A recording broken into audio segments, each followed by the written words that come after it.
Well, howdy, folks. And how y'all doing today? Oh, that's good.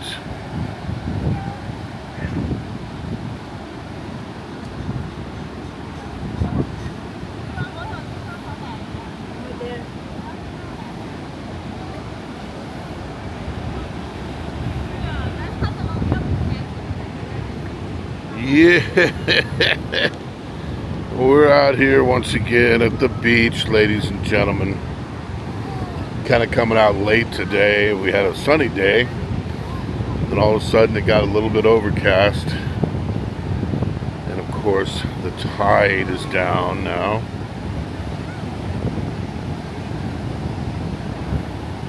Hope you had a great weekend. We certainly had an amazing weekend. One of the best. Among other things, things are moving right along now that the gas prices are coming down. Stock market is way up.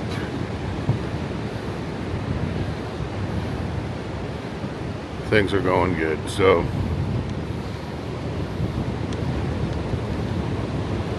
we got a little bit out of touch with what's going on the weekend because we got super busy. Super busy this weekend. We're getting ready to move on. Probably going to go to Malaysia in a couple days.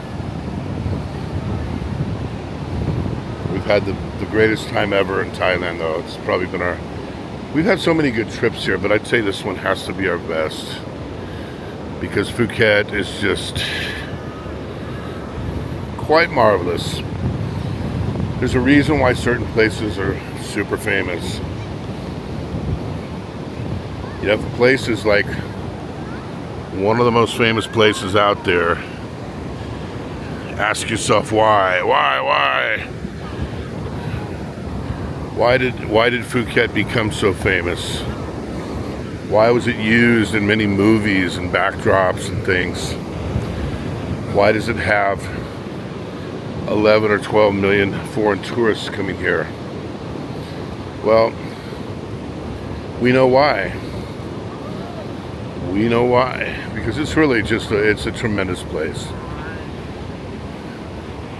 I could see myself wanting to live here at least 6 months a year. If I could pull the switch right now, live half the time over in Da Nang and half the time here, I would do that because that's how much we like it here. We love it here. We always like it in Thailand. You know, Thailand's so fun.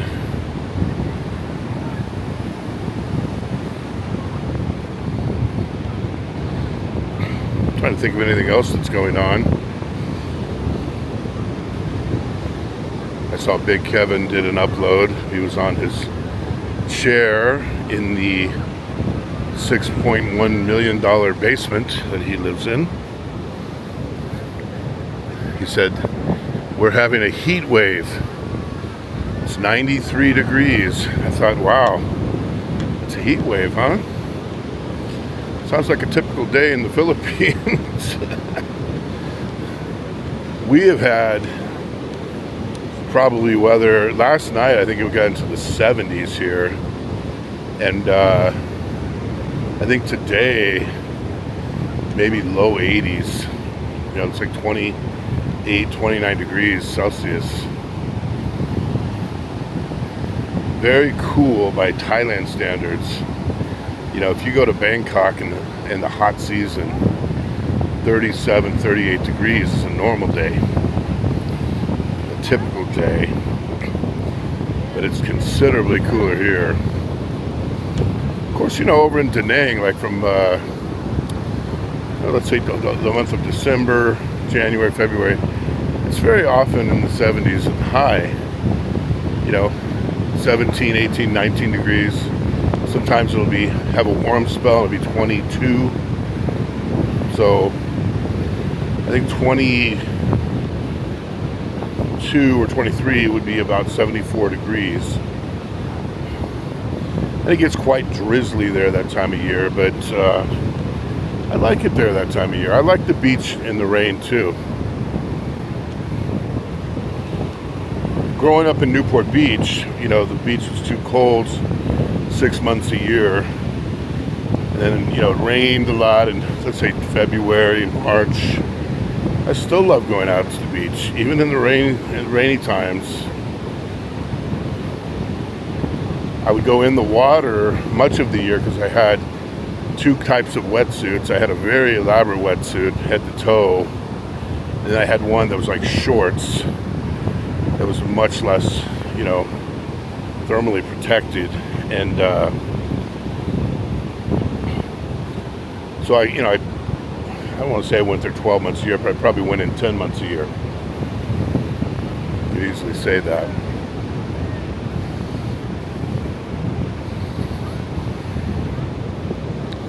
We're over here looking to rent some boogie boards. The kids wanted to go boogie boarding.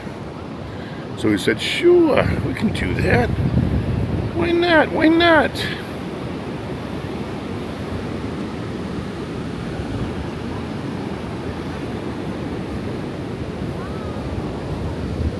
Excited? Gonna go, how's the corn? They like to get street food. It tastes like popcorn. Popcorn. But not salty.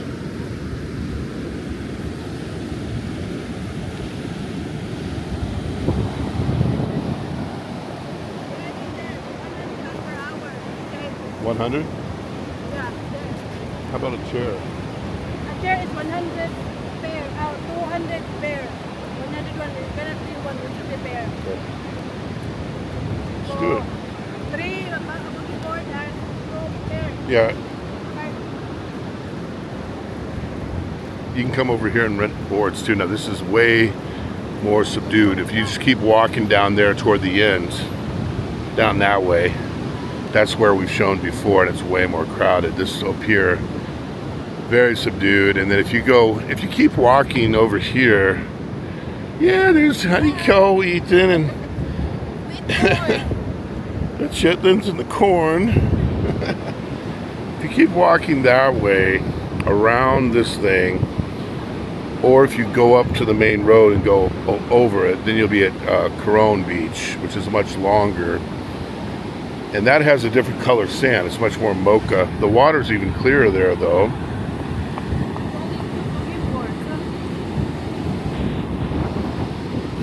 Okay. We'll just keep going to the next spot.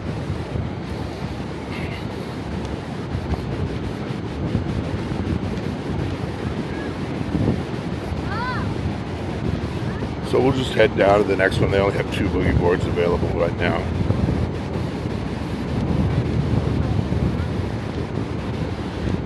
We're about to hit the 4th of July. We're going to have a few more entries into the book deal, and I'm going to make it free for 1 week. I think we're going to be releasing Robin Olds with his mustache. Shout out to Tim Disiak, retired Air Force. And we're going to be doing either Ted Williams or Lee Marvin. Lee Marvin did over 21 amphibious assaults before he got into Hollywood for the U.S. Marines. Most people only did 3 or 4 in their career. He did 21. Got wounded in the Battle of Saipan. He literally got shot in the ass. That damaged his sciatic nerve, and he had to took about a year to recover. But Lee Marvin, unlike most phony actors who just went and did, you know, sort of pep rallies for the war, he was actually up to his neck in blood and guts.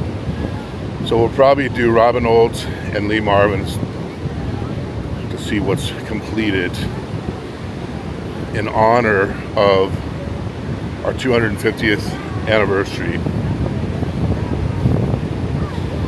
You know, if you grew up in America and you're an American, count your blessings. Having gone to over 100 countries, I love traveling. It's my favorite thing in the world to do. I love exploring new places. But there's no place like America. There never has been, and there never will be. There's just something unique and special about that. When I hear vloggers say stupid things like, I don't want to go to places where there's foreigners, and yet they live in America with everybody's a foreigner to an Asian, right? They don't want to go to a place where they actually have to get exposed for being socially inept. That's what they're really saying. But we should be thankful that we grew up in the greatest country in the world, and the country that's done more good than any country in the world. Consider this. The amount of power that the U.S. has. They have 20,000 nukes. If you would have had a bad country, real bad, they could have taken over the world. They could have done it in World War I, World War II. They could have done it any time since the end of the Cold War. The U.S. has always been stupid enough to hand back countries like Japan and Germany. That's how dumb we are. But think of the bad they could have done if they would have had bad intentions. Sure, they made mistakes. There's been a lot of mistakes.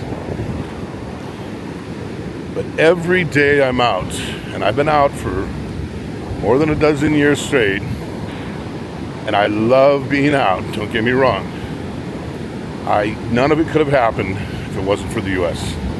I'm only able to do what I do because I grew up there. It afforded me every opportunity under the sun, like you can't even imagine. The losers who are always whining and waiting for their government check, they did not avail of all the opportunities that are out there. You have to try harder to fail than you do to succeed when you come from a country like that. Growing up in Southern California in the 60s, 70s, and 80s, the day my dad graduated from high school and started working from Douglas Aircraft, before it was called McDonnell Douglas, he was already making more than his teachers. And he had a job 5 minutes after he arrived, a day or two after his graduation. Only in America, folks. I brought a girl over from the Philippines to America before, who lived with me. She came there on a tourist visa, started up a business, is now worth millions of dollars. She brought her entire family over, set up a second business. She is loaded. She's awesome. She's nice. She's sweet. We're very good friends. And again, only in America. Couldn't happen anywhere else. Couldn't happen anywhere else that somebody from another country could come in and become a millionaire virtually overnight. Own their own house, serve in the military, serve in the police. So, whatever you do on this 4th of July, be proud that you're an American. All right, talk to y'all later. Bye-bye.